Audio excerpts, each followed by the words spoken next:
Good morning. I'm Dr. Karen Bluth, and I'm going to be talking this morning about self-compassion and teens. I'd like to give an overview of what I'll be talking about.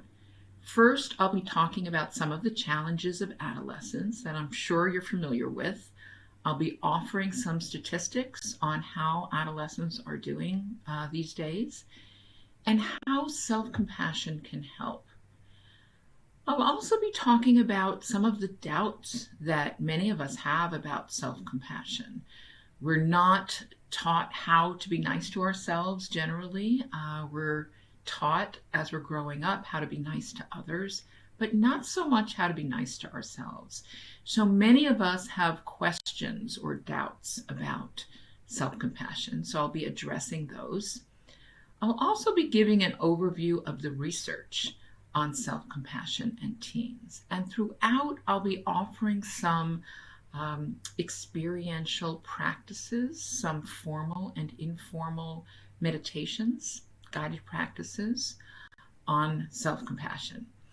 Because I'd like you to get an understanding of what self-compassion actually feels like, not just what it is from a cognitive place, but a real experience of self-compassion.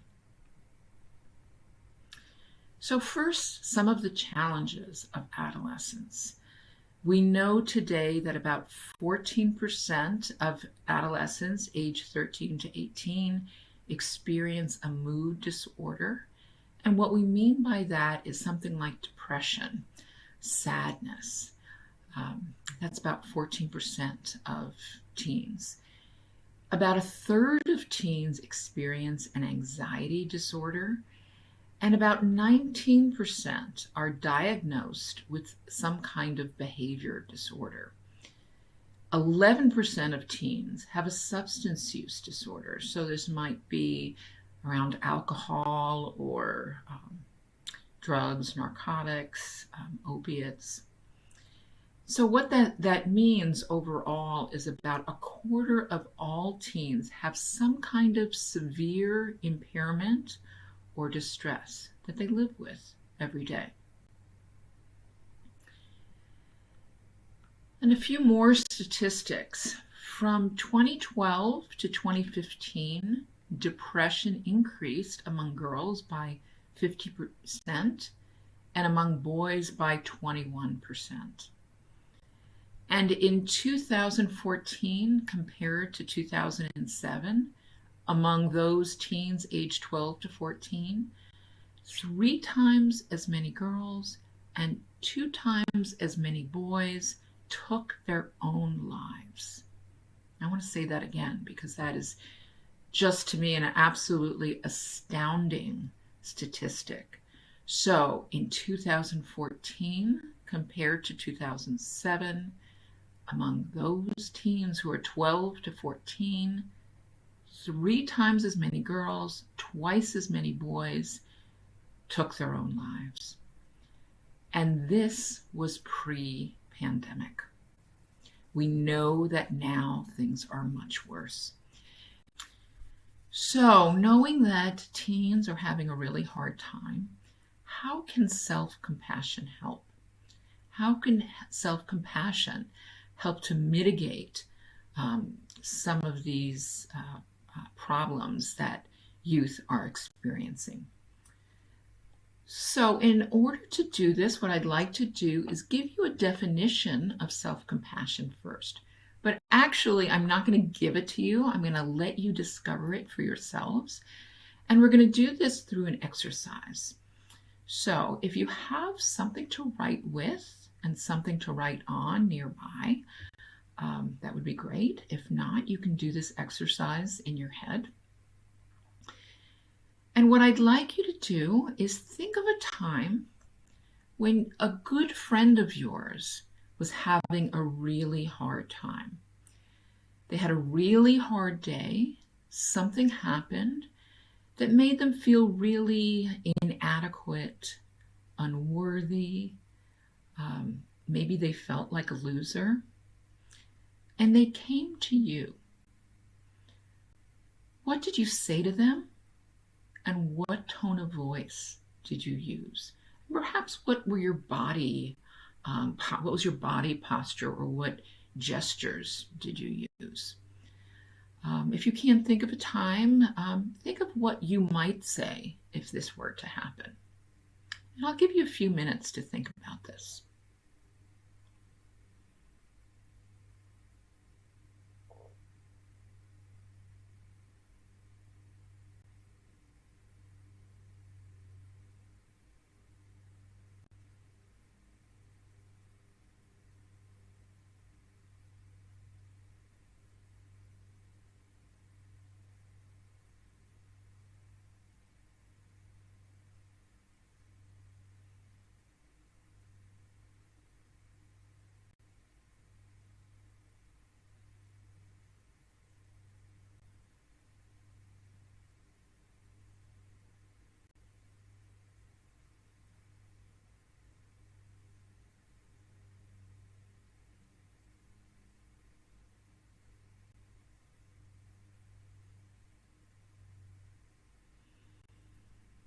Okay. Now what I would like you to do is think of a time when you felt like you failed, when you had a really hard time.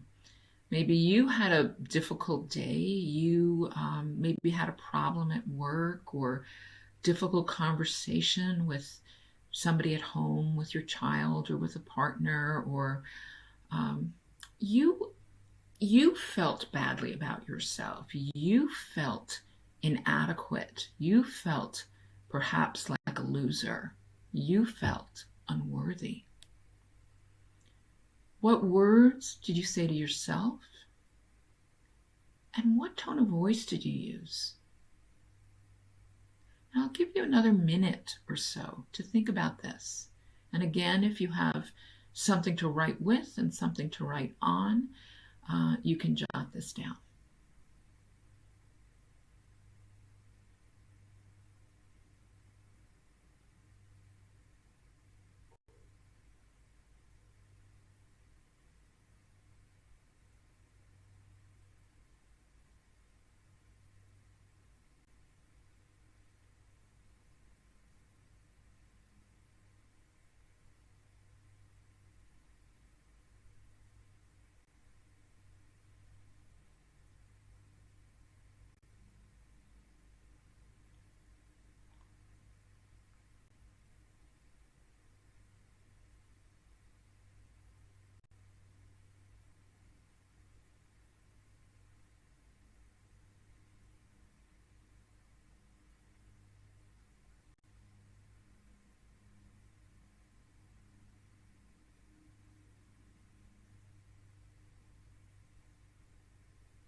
Okay.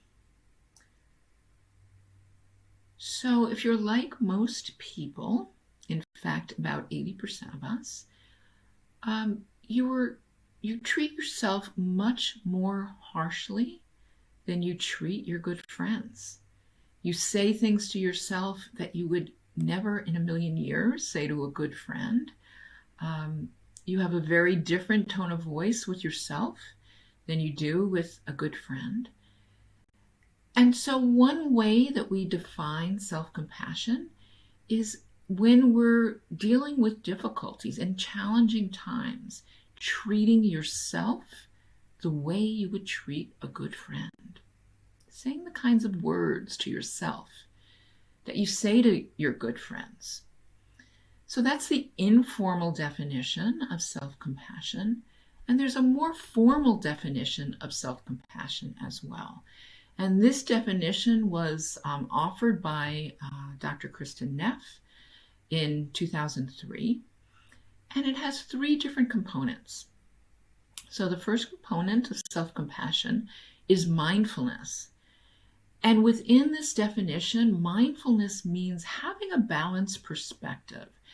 So in these times, during these times when you're struggling, when you're having a hard day, or you're feeling inadequate, understanding and knowing that this is not the end of the world, that this will pass.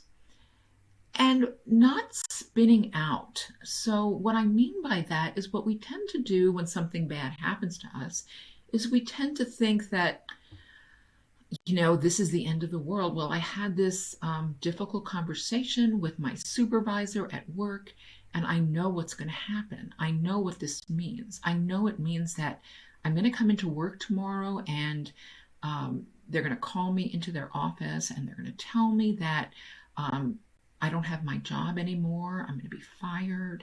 And I know I'm not going to be able to get another job because this is going to be on my resume. So I'm going to end up living out on the streets and eating out of garbage cans. And so our minds tend to do this, right? Now, this is a little bit of an exaggeration, but our minds tend to spiral out in this way. So the opposite extreme of mindfulness on the other side of the spectrum is what we call over-identification or catastrophizing. We tend to catastrophize about the situation. So mindfulness is just having a balanced perspective, understanding that this is going to pass. Maybe it wasn't my best moment, but it's not the end of the world. The second component of self-compassion is common humanity. Common humanity is the understanding that these feelings that we experience in these moments, these feelings of hurt or anger or sadness or frustration, are just part of being human. And as human beings, we all experience them. Now, this may sound like something that we know all the time. Intellectually, we do know it. But when we're actually in that place, when it actually happens to us, we tend to forget. We tend to think that we are the only ones, that this only happens to us. We're the only one who has difficult conversations with our supervisor at work, or we're the only ones who have children who are arguing with us. Everybody else's children are really well behaved, So we tend to isolate ourselves, and we tend to feel very much alone. So again, common humanity is the understanding that these are that we're part of a humanity, of a population of people roaming around on this planet that experience just the same kinds of emotions that we do. And then the third component of self-compassion is self-kindness. The opposite of self-kindness, or the opposite extreme on the other end of the spectrum, is self-judgment or self-criticism. So in these moments when we're having a difficult time, we can choose to be kind to ourselves, to treat ourselves the way we would treat a good friend. But that's not generally what we tend to do. We tend to be really hard on ourselves. We tend to even say mean things to ourselves. We might say things to ourselves like, "Ugh, you're such an idiot. You're so stupid. Why do you say such stupid things? You know better than that, But we don't have to. So part of self-compassion is understanding that we can be kind to ourselves. And there's an active component to self-kindness. It's actually about doing something nice for ourselves, or saying something nice to ourselves, saying these kind words to ourselves, or maybe even doing what we call behavioral self-compassion. And this means going for a walk, perhaps, or having a nice, relaxing cup of tea. If you're a teen, this might mean, maybe calling up a friend, talking to a friend on the phone, doing something fun, something that you enjoy doing.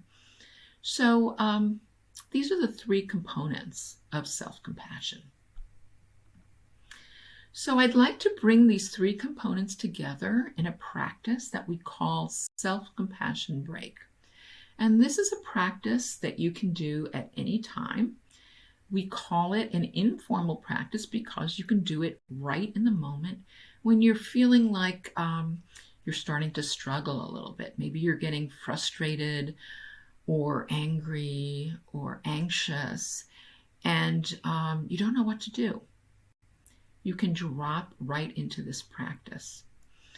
This practice incorporates all three components of self-compassion. And you can do it very quickly, really in about 10 seconds. Right now, I'm going to stretch it out. It's going to be longer because I want you to see the three different components of self-compassion here. So as I said, generally you do this when you're feeling a little bit stressed. And hopefully you're not feeling stressed right now.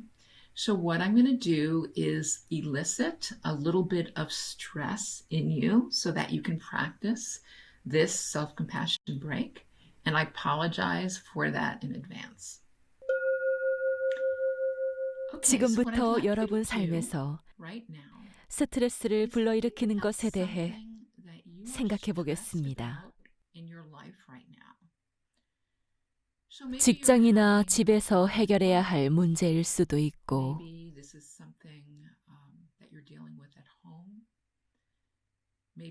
건강이나 친구의 문제 또는 관계의 문제일 수도 있습니다.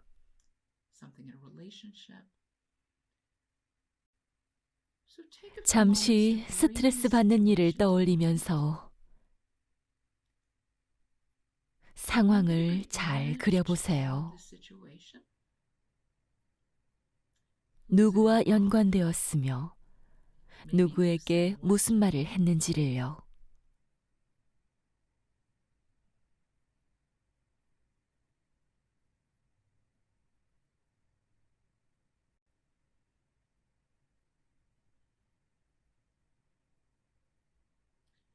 우리는 지금 실습을 어떻게 하는 것인지 배우려는 것이니 너무 스트레스가 되는 상황을 고르지 않도록 합니다.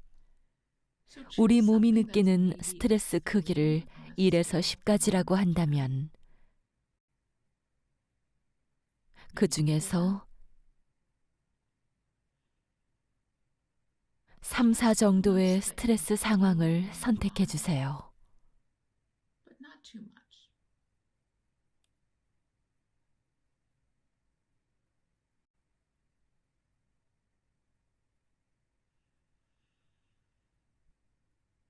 좋아요.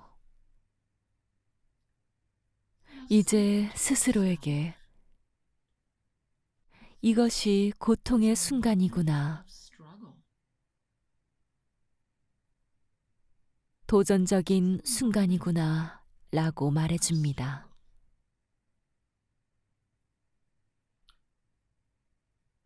또는 지금 너무 힘들다, 어렵다고 말해줄 수도 있습니다.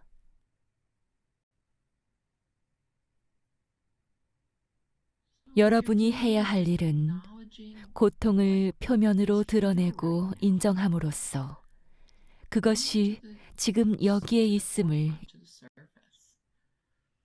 인식하는 일입니다.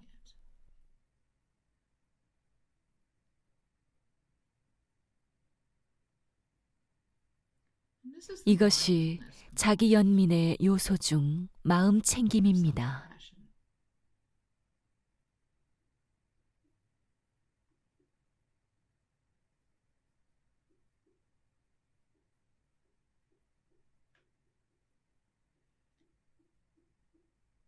그런 다음 스스로에게 고통은 삶의 일부이고 나는 혼자가 아니라고 되뇌어 보세요. 우리 모두는 언제 어느 순간부터 이것을 경험해 왔습니다.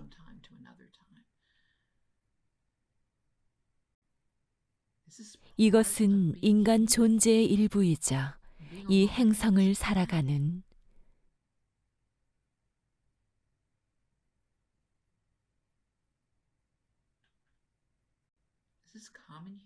보편적 인간 경험입니다.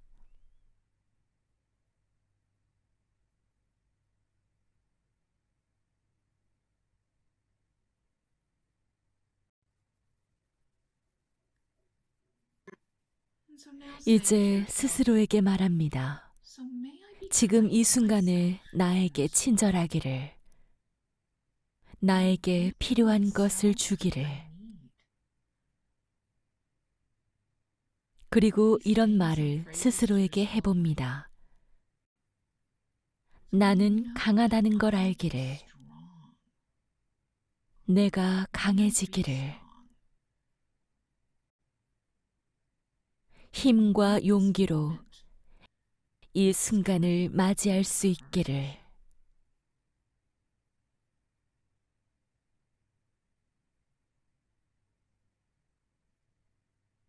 이겨내기 위한 인내심을 가지기를.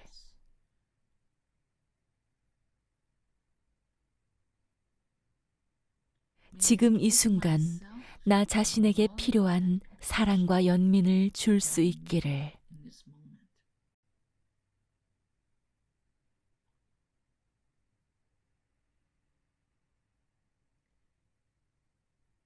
만약 이런 말들이 조금 어색하거나 불편하다면 비슷한 문제로 어려움을 겪고 있는 좋은 친구에게 무슨 말을 해줄지 생각해 보세요.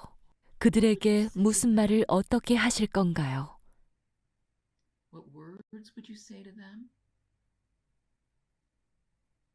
여러분 자신에게 똑같은 말을 하거나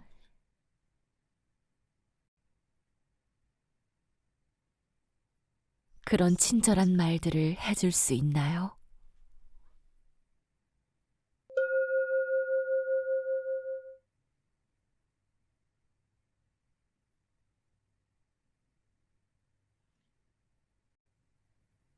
Okay, so this was self-compassion break. And you might want to take a moment or two to just reflect on what this experience was like for you doing the self-compassion break. If you had some struggles with it, please remember that we're not used to being kind to ourselves, so it feels uncomfortable at first, and it does for a lot of people. Just like anything that we do for the first time feels awkward and uncomfortable.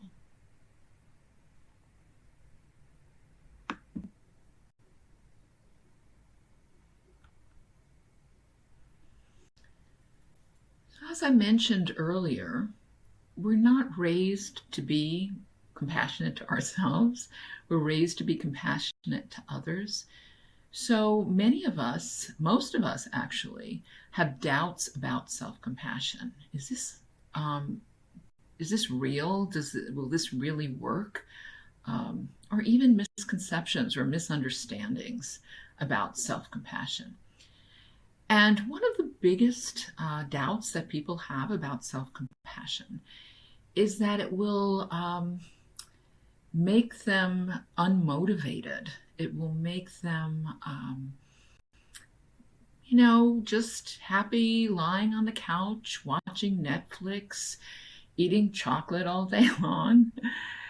And what we know actually from research is that people who are self-compassionate are actually more motivated because they know that if they fail, if they start something new, if they move outside of their comfort zone and try hard to achieve something and they fail, that they're not going to beat themselves up. They're not going to be so harsh to themselves, that they will accept their failure and they'll move on. So these are a couple of studies that were done that demonstrated this, that those with greater self-compassion were actually more motivated to improve what they had seen in themselves as personal weaknesses. They tend to procrastinate less, and they're more likely to move outside of their comfort zone. And this last study is one that we did at University of North Carolina at Chapel Hill with teens. What we saw with teens was that those who are more self-compassionate were more likely to embrace new experiences and stretch themselves beyond their comfort zones to try new things. Another doubt that people have about self-compassion is that it's like self-pity or being selfish. We know it's different than self-pity because of the common humanity element. So in other words, people who are self-compassionate don't say necessarily, oh, poor me, I'm struggling so much. They might say, oh, I'm struggling, this is hard. But this is part of being human, and you're struggling also, and so is everyone else, right? This is part of the human experience. Research has also demonstrated that those people who are more self-compassionate are actually more likely to show concern for others, to be compassionate to others, that they're more ready to forgive others, and they're rated by their partners as being more caring and supportive.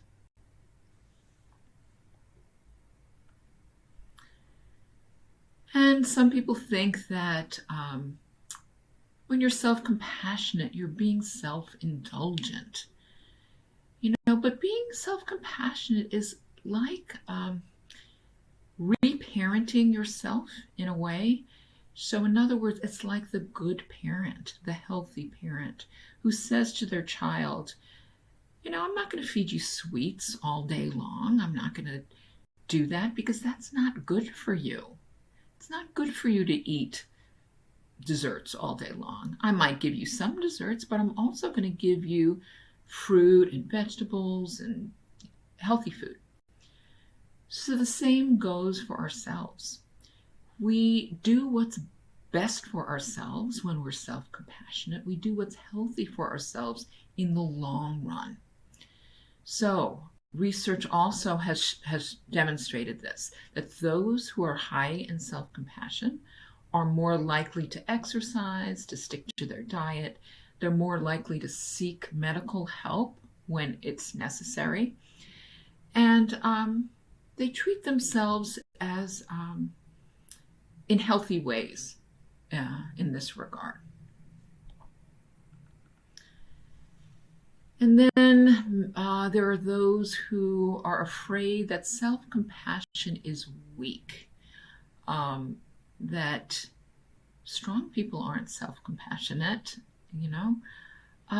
We also know that this isn't true. In fact, Kristen Neff just published a book on fierce self-compassion and how self-compassion is also about protecting yourself and it's motivating, and it's about standing up for yourself when necessary and fighting for what you believe in.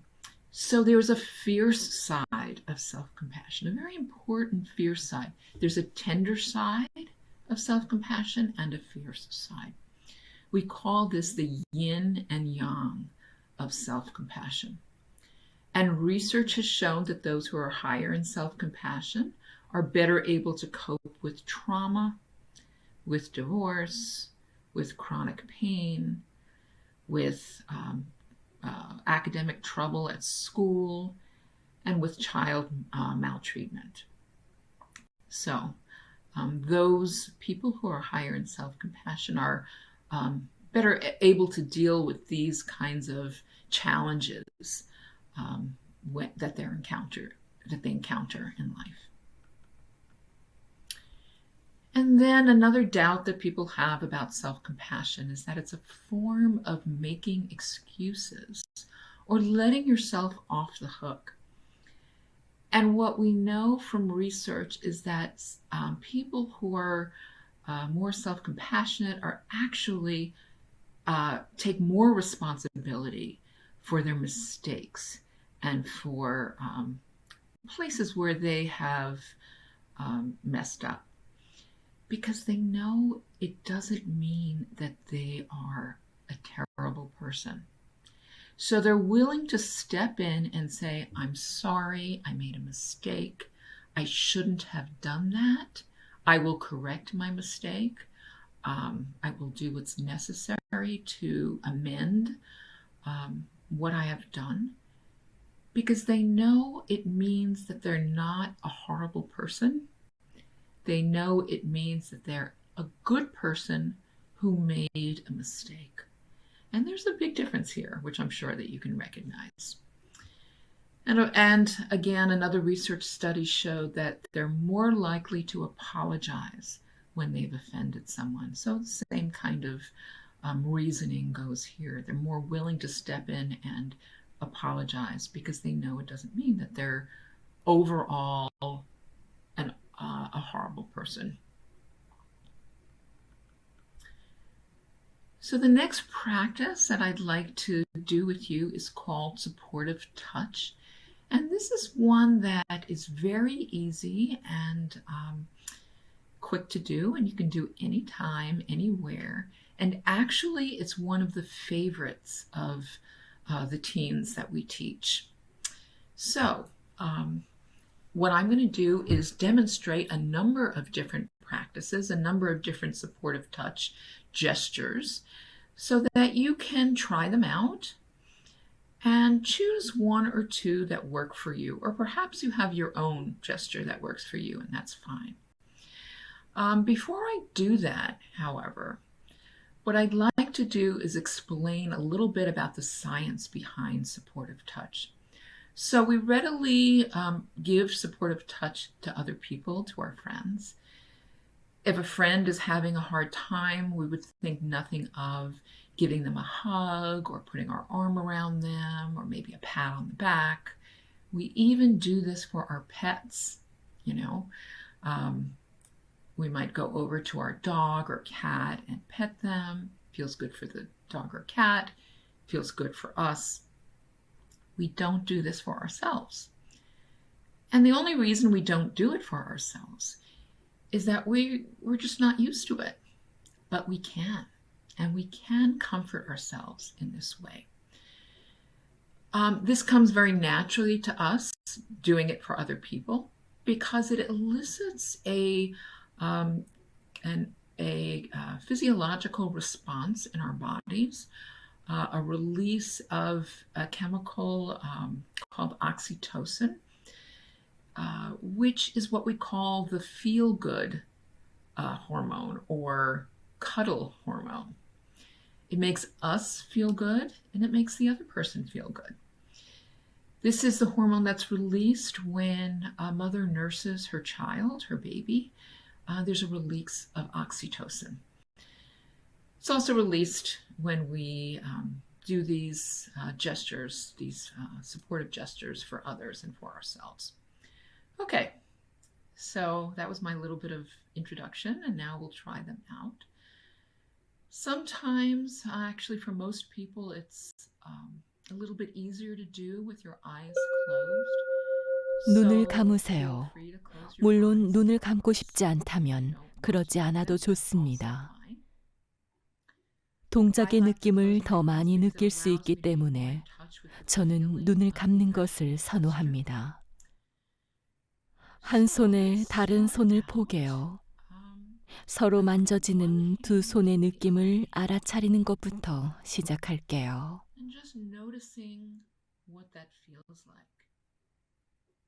어떤가요?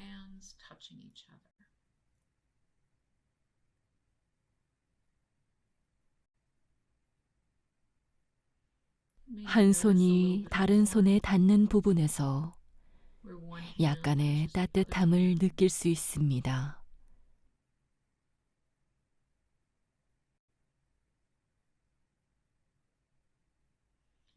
손을 서로 비비면서 그 느낌을 알아차려 봅니다.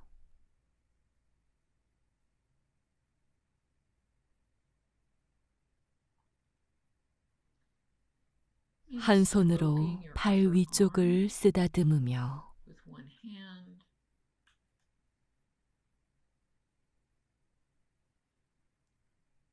그 느낌을 알아차려 봅니다.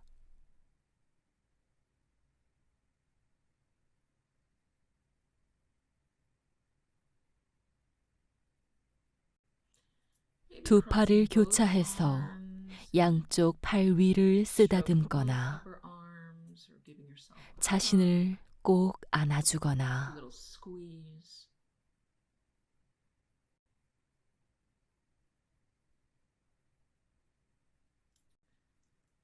두세 손가락으로 뺨을 쓰다듬거나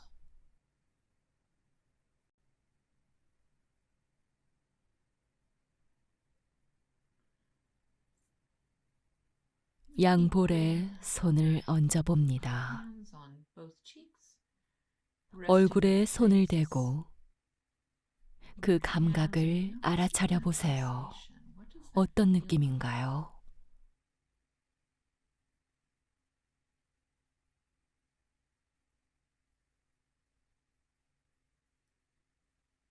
심장 위에 한 손을 올려놓고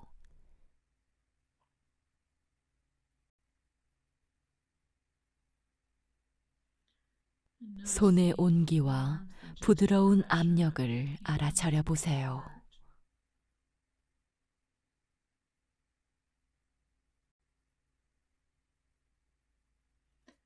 이번에는 심장에 두 손을 올려놓고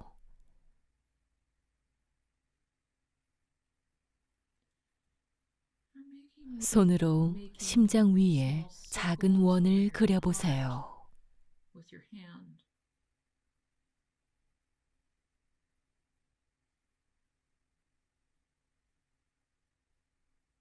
다시 한 손은 심장 위에, 다른 손은 배 위에 올려놓고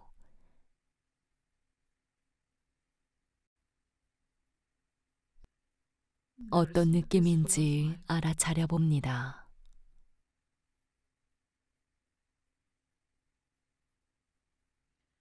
아니면 한 손으로 주먹을 쥐어 심장에 대고 다른 손을 그 위에 대고 느껴봅니다.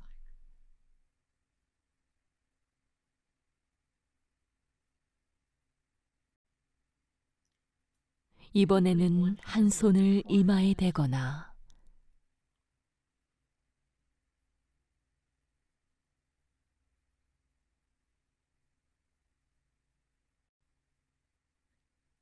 목 뒤에 손을 대어 보세요.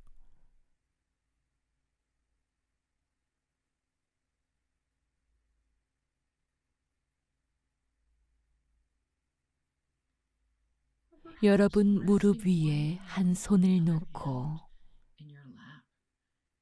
다른 손으로 부드럽게 어루만져 줍니다.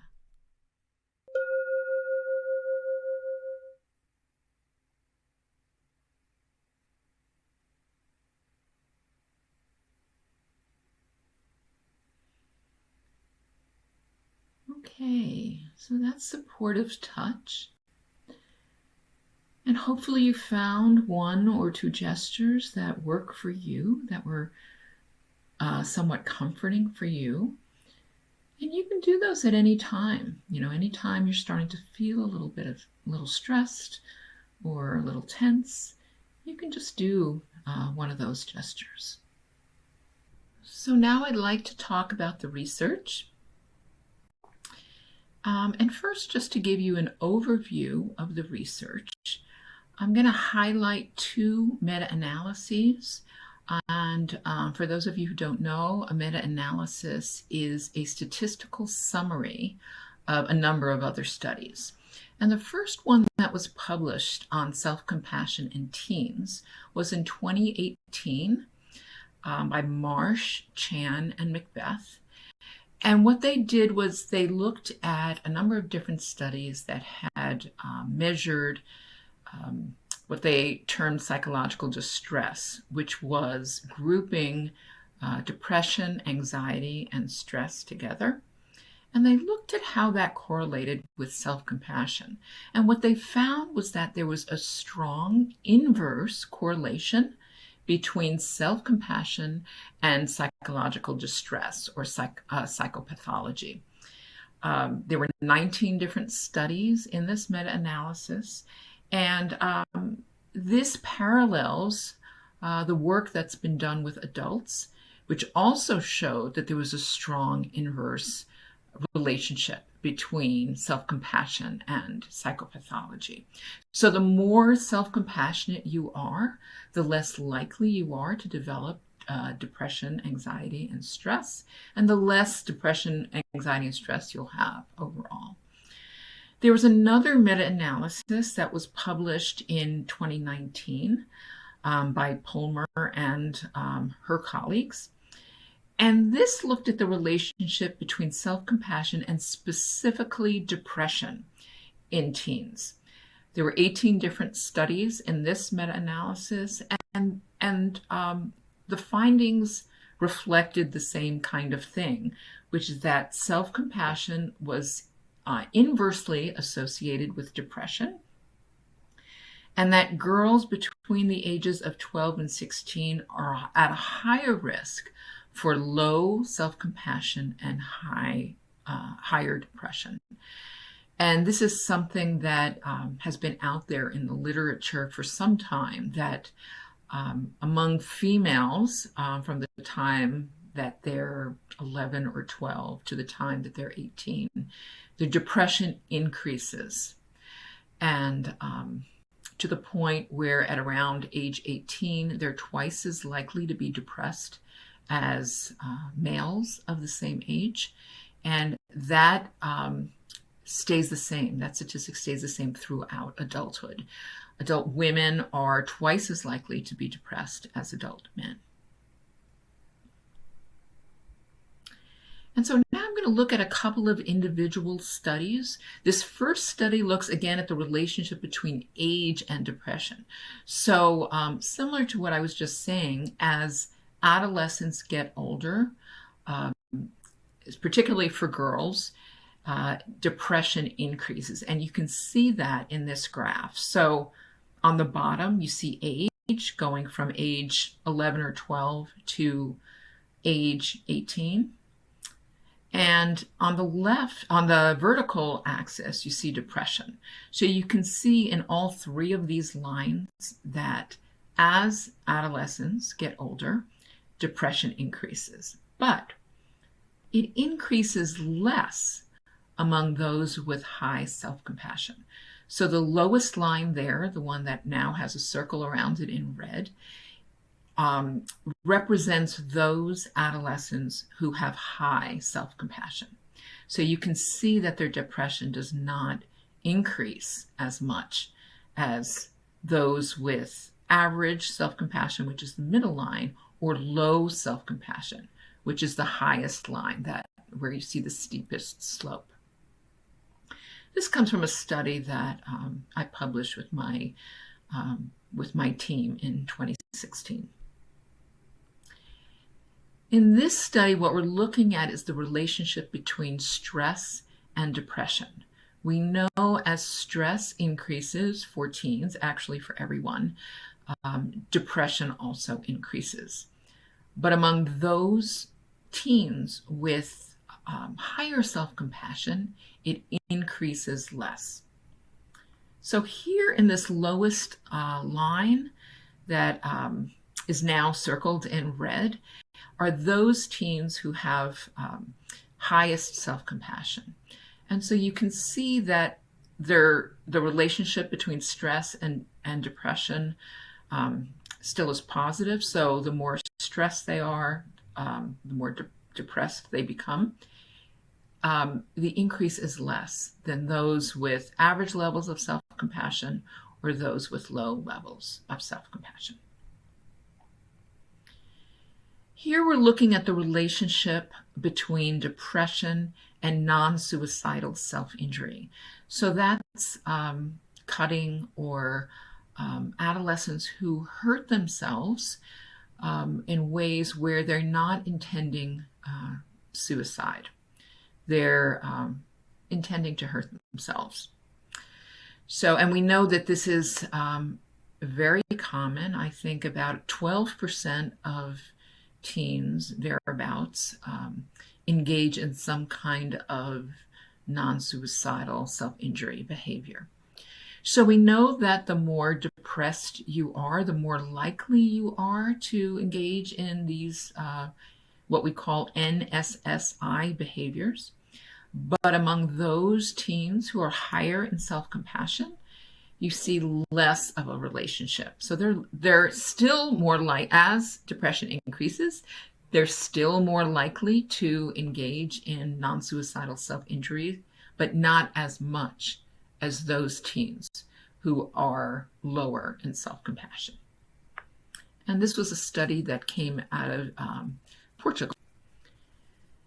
And this is a study that looked at the relationship between self-esteem and mental health. This is a study that came out of Australia. And they assessed ninth graders, over 2,000 ninth graders. And they looked at particularly those ninth graders who were low in self-esteem. And then they assessed them again in 10th grade.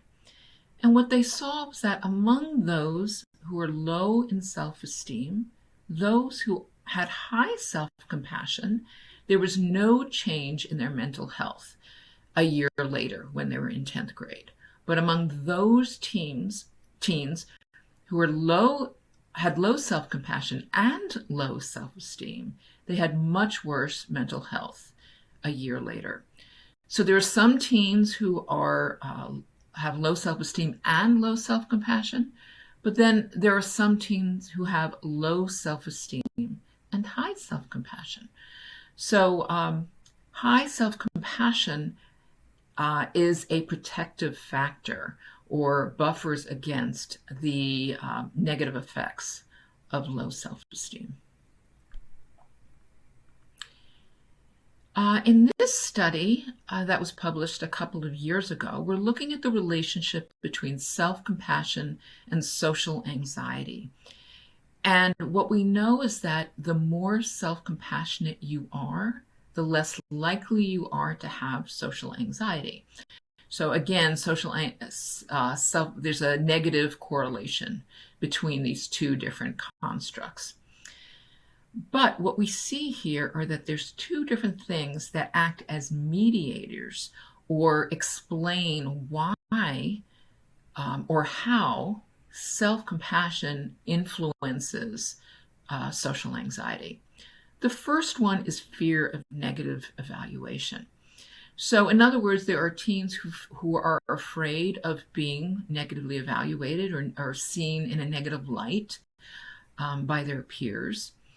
And those teens who are more self-compassionate have less fear of negative evaluation and therefore have less social anxiety.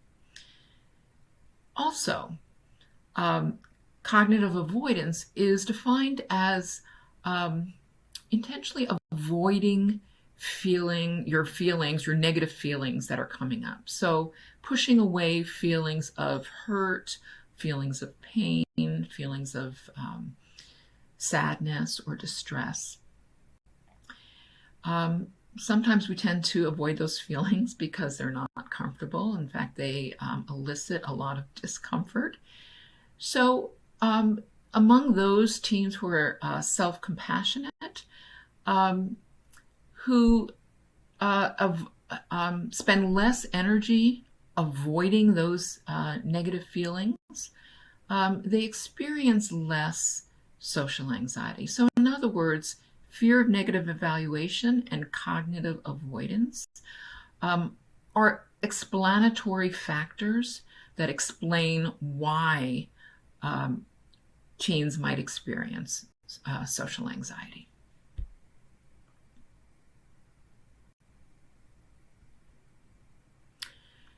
There are several other studies that have been published that also explain this buffering effect of self-compassion, of how self-compassion can protect against some of the negative mental health or what we call psychosocial outcomes of being a teen.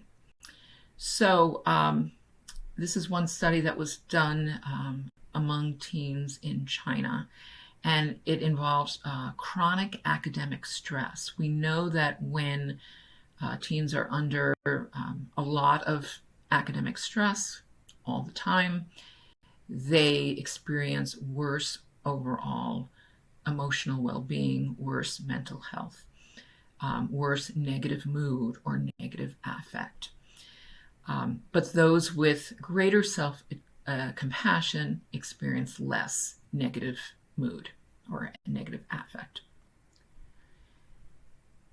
In another study, this was a study where teens had experienced maltreatment as youth.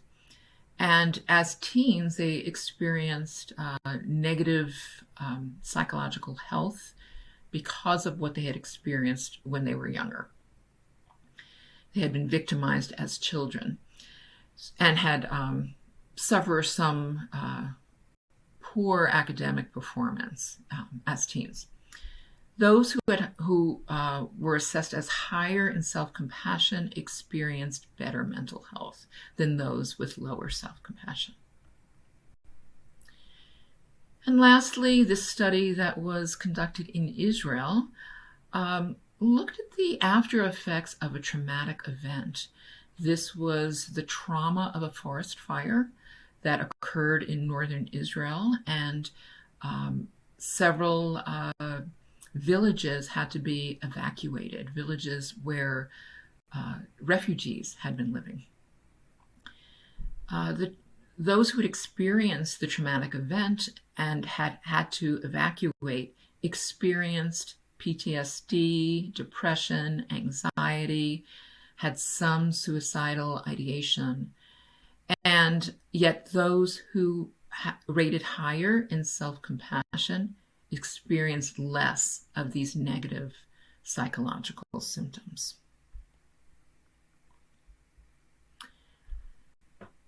So I'm going to shift a little bit now. I'm still talking about research, but I'm talking specifically now about intervention research. So this is a few studies where teens experienced a program, either a mindfulness program or a self-compassion program. In this particular study that I'm about to talk about, actually it's two different studies. They experienced a 5-day-long retreat, a mindfulness retreat. The program is called I Be Me. And in this program, they take teens out into the wilderness and teach them mindfulness for 5 days. What the results found in this study was that there was an increase in positive mood and an increase in how satisfied these teens were with their lives after the program was over. They also experienced less rumination. So rumination is thinking about and worrying about certain thoughts over and over and over. You know, when you have recurring thoughts in your mind that repeat themselves, you know, and you're dwelling in these thoughts. The second thing that decreased was their perceived stress. So in other words, how stressed they assessed themselves to feel. And also their depressive symptoms decreased post-intervention, after the intervention. But the interesting thing about this is what was driving these different very positive outcomes. And what they found was that mindfulness was driving some of the outcomes. So mindfulness, how mindful the teens were, or their change in mindfulness from beginning to the end of the retreat, was affecting positively their mood, their positive mood, their rumination, and their stress. So they're experiencing less rumination, less stress, and more positive mood because they were becoming more mindful. But also, self-compassion was driving a number of these outcomes. Because they were becoming more self-compassionate, they were experiencing more positive mood, They were more satisfied with their lives. They had less rumination. They experienced less stress, and they had less depressive symptoms. So self-compassion was actually driving more of the outcomes than mindfulness, even though this was a mindfulness retreat. They weren't directly teaching self-compassion, but they were implicitly teaching self-compassion. So there's self-compassion in mindfulness, and there's mindfulness in self-compassion. It's very hard to disentangle the two. So in this mindfulness retreat, they were getting some self-compassion experiences as well. But what they saw in two different studies, 2 years in a row, was that self-compassion was driving more of the outcomes than mindfulness itself. So knowing that self-compassion is healthy for us, is good for us, and good for adults and for teens, we developed a self-compassion program specifically for teens. And this was a program that I developed with a colleague, and it was adapted from an adult self-compassion program called Mindful Self-Compassion. The Mindful Self-Compassion program for adults was developed by Kristen Neff and Chris Germer, and we adapted it for teens. Originally, it was called Making Friends with Yourself. We have recently changed the name to Mindful Self-Compassion for Teens. The program is 8 sessions long. Each session is an hour and a half. We teach it to teens ages 11 to 18, although we never teach that whole range of ages in one group. We'll teach either 11 to 14-year-olds or 15 to 18-year-olds, or 11 to 13-year-olds and 14 to 16-year-olds, but we won't have that whole age range in one group because they're too different developmentally, and the kinds of things that they struggle with are very different. This is just some of the data that we have published already on this program. We have seen increases in resilience and what we call curiosity and exploration. And what that is the tendency to reach out and to try different things and to explore, to embrace new experiences. We have also found decreases in negative mood, in anxiety, in perceived stress, how stressed teens see themselves as being. And we have found decreases in depression as well. And what we found was that mindfulness, the change in mindfulness, how mindfulness the teens are, or how much their mindfulness changed from the beginning to the end of the program, was what was driving the decreases in anxiety and how stressed they assess themselves as being, and in their depression. And self-compassion was driving their resilience, their curiosity and exploration, as well as their how stressed they see themselves as being, and also their depression. And this is the last study that I'm going to be talking about, and also the most recent study. This is a study that we did with transgender teens, and this is a study that we did only over the last year and a half during the pandemic. So it was done all online, conducted all online, with 3 different cohorts of transgender teens. So in the first graph, in the upper left, you'll see how self-compassion changed. And there are 3 different time points. The first time point is before the intervention. The second time point is right after the intervention was over, after the 8 sessions. And the last time point is 3 months later. So you can see self-compassion increased dramatically from the first to the second time point, and then increased a little bit more by the third month after the intervention. And in the second graph, in the upper right-hand corner, what you're looking at is depression. And what we see here is that depression decreased pretty dramatically from before the intervention to right after the intervention, and then decreased a little bit more at 3-month follow-up. And then in the graph in the lower left, what we have is what's called perceived burdensomeness. And this is how much teens perceive themselves as being a liability to others around them, particularly to their families and to their friends. So how much they perceive themselves to be a burden. And this particular factor, as well as the next one I'm going to talk about, which is called thwarted belongingness, what we know about these two is that they're correlates of suicide ideas, particularly suicide ideation.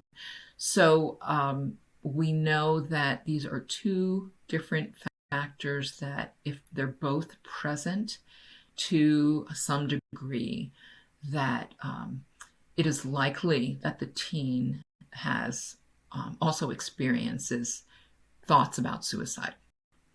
So what we see in the lower left-hand, the graph in the lower left-hand corner is perceived burdensomeness, and we see this is decreasing from pre to post, right after the intervention, and stays about the same, increases just a slight bit at 3-month follow-up.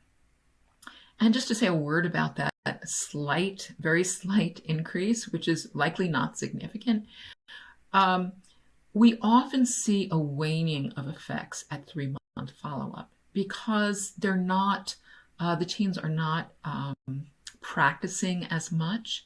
They're not meeting weekly, or in this case, the teens were meeting twice a week. And so we often see waning of effects at follow-up.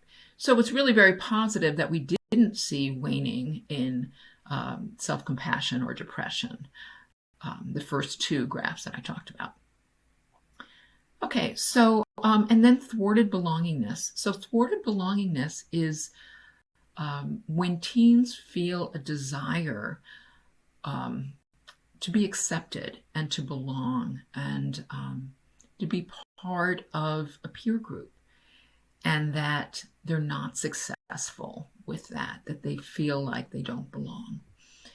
And again, as I said earlier, this is one of the factors that's correlates with suicide ideation, thoughts about suicide. What we see is a dramatic drop in thwarted belongingness from pre to post intervention, and this continues to decrease to the 3-month follow-up.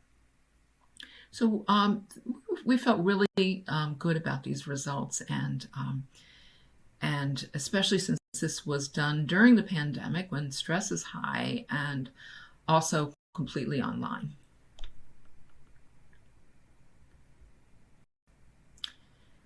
Okay, so now what I'd like to do with you is another practice that comes from our Mindful Self-Compassion for Teens program. This practice is called A Person Just Like Me. This is a favorite of the teens, so I wanted to share it with you. 여러분 삶에 존재하는 누군가를 떠올려 보세요. 누구나 가능해요. 잘 아는 사람일 수도 있지만 꼭 그럴 필요는 없습니다. 전혀 모르는 사람일 수도 있고요. 직장에서 마주치는 사람 가운데 그다지 깊게 생각해 본 적이 없는 사람이라도 좋습니다. 꼭 친분이 없어도 됩니다. 가능하다면 여러분에게 조금은 어렵거나 약간 짜증나게 하는 사람을 선택해 보세요. 머릿속에 떠올릴 수 있다면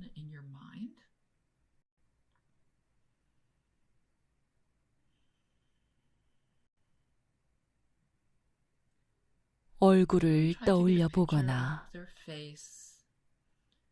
그 사람이 무엇을 입었는지 떠올린 다음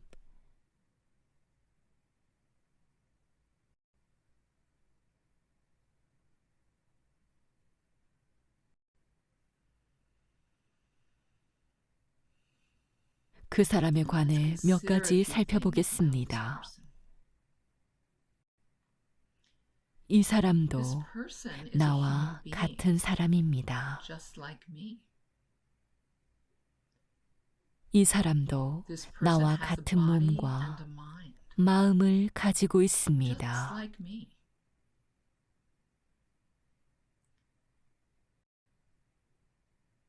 이 사람도 나와 같은 느낌, 감정, 생각이 있습니다.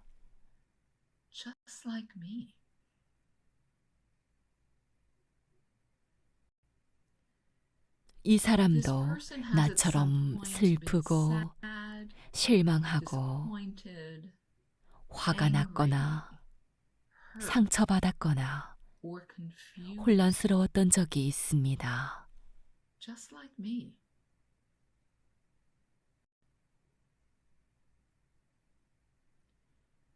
이 사람도 나처럼 고통과 불행에서 벗어나고 싶어 합니다.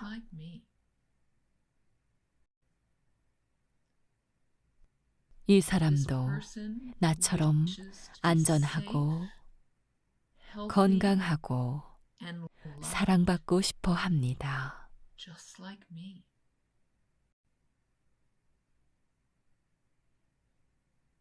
이 사람도 나처럼 행복하고 싶어 합니다.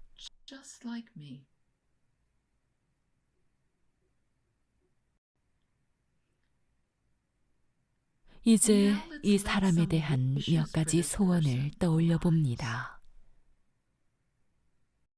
나는 이 사람이 삶의 어려운 시기를 극복할 수 있는 힘과 지혜, 도움을 갖기를 바랍니다.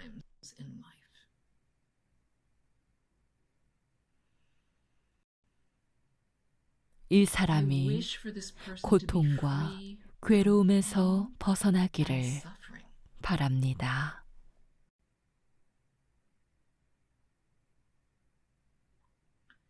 이 사람이 강하고 균형 잡혀 있기를 바랍니다.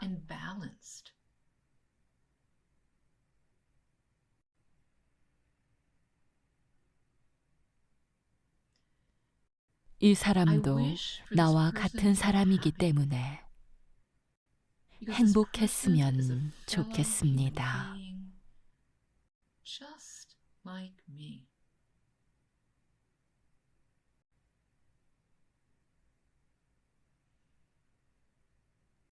이제 호흡을 해봅니다.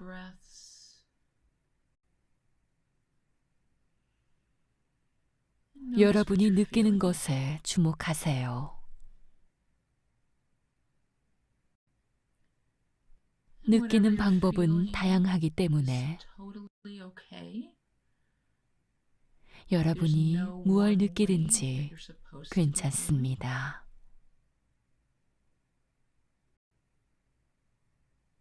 느끼는 것이 무엇이든 그것은 여러분이 느끼는 것입니다. 눈을 감고 있다면 부드럽게 뜨세요.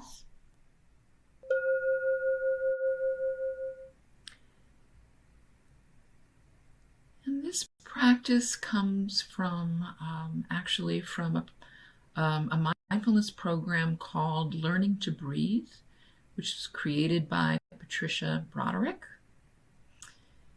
and we've borrowed it from there for our program.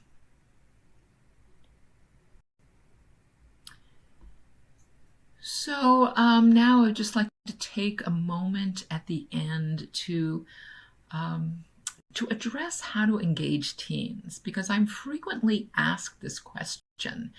How do you get teens interested in your program? How do you get them to come? And it's hard, right? Because it's a teen's job to become their own person. It's a teen's job to resist whatever adults are suggesting for them. Some teens more than others. So it's a challenge, but we do have some tips. First of all, make it an invitation. You don't want to ever tell teens that they have to do these practices or that they have to come to a program, because that is just setting up a wall for them to push back against, something for them to resist. You want to make it an invitation. You want to say to them something like, this program is here for you. It's been shown to have a lot of positive outcomes for teens. It's shown to have teens who take this program have less anxiety and depression after the program. It helps a lot of teens.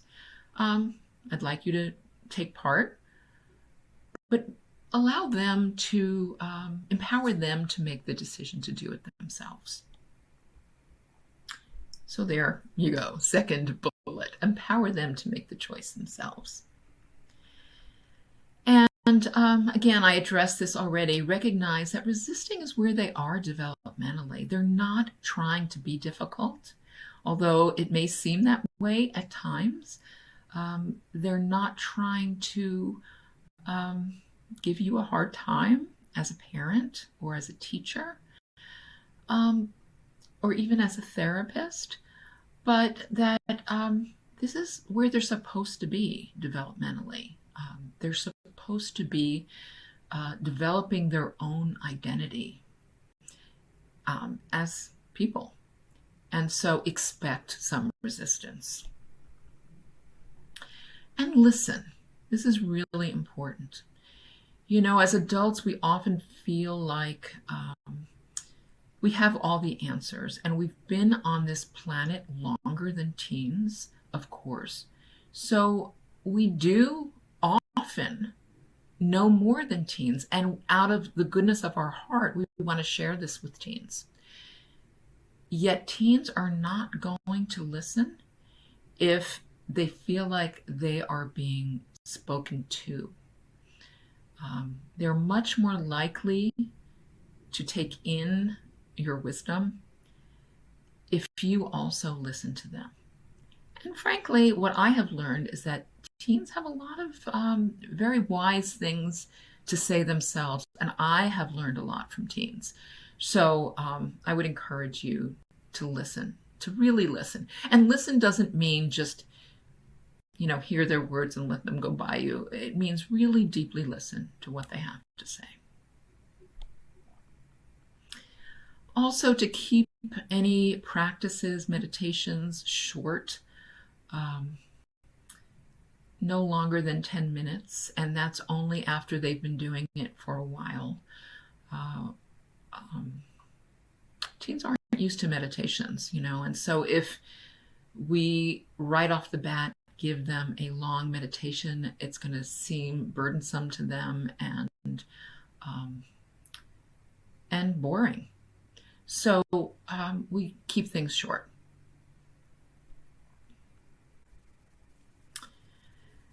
So to end with sharing with you what our next steps are for our program, Mindful Self-Compassion for Teens. We have already trained over 200 teachers internationally in our program, and we will be offering more teacher trainings for those people who are interested in becoming trained to teach the program. Our teacher trainings will begin in January of 2022. We have recently updated our program, and so the new updated program will be offered through these teacher trainings. They will be offered online so that people and at different times of the day, so that people in all different time zones can access it. And you can always find out more about these programs through the Center for Mindful Self-Compassion, and you can see their website here. The last thing that I'd like to share is that I have developed an Audible original course, which is tentatively called Self-Compassion for Teen Girls. That's a working title. We don't have the final title yet. It's for parents and educators and therapists of teen girls. And it's all about self-compassion for teen girls. So thank you very much. And it has been my pleasure to share all this information with you.